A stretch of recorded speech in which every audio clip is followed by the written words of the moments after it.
everyone in the Valley that you talked about is what you termed as tech optimism.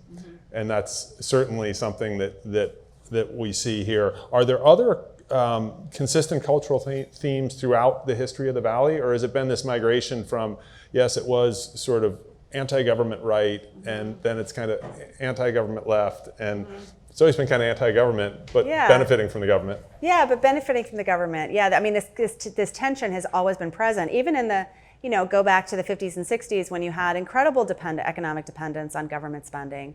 But you still had people like, Bob Noyce and Charlie Spork being like, I'll do it, I'll take my medicine, but I don't really like having to deal with these people. But they also were they were pretty savvy. Like, they recognized, okay, you gotta deal. I mean, they formed the semiconductor SIA, the Semiconductor Industry Association, one of the best and most effective lobbying groups in DC, really excellent.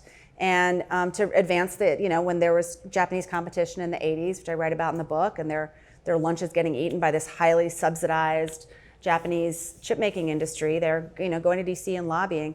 So I think that the belief in tech is constant, and one of the things that has changed a bit is that in the early Cold War period, there was indeed this patriotic shared sense of mission. I mean, even if there was someone like David Packard who was, be the first one to say, the Johnson administration is just, trying to bring socialism to America. Like, he did not like the Great Society. Like, he was very outspoken. He was a small government guy. But he was like, look, we have this huge geopolitical threat. We're fighting for the American way, and I'm gonna go to Washington as Richard Nixon's Deputy Secretary of Defense and do my duty, which he did. He spent two plus years in DC in the late 60s. So that is something, that sense of shared mission is something that breaks apart in the 70s, not just in the Valley, everywhere. It's Vietnam, it's Watergate, it's government's ineffective, it's bureaucratic, it doesn't do things right. I mean, this is a shared American sentiment.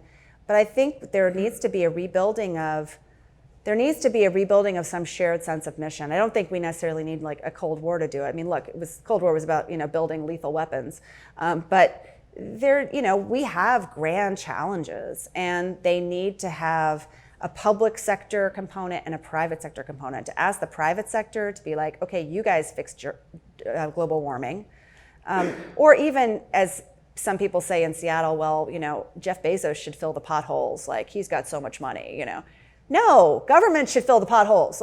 So you need to have enough revenue coming in, and you need to have effective enough governance to do that. But we need to kind of get back to that.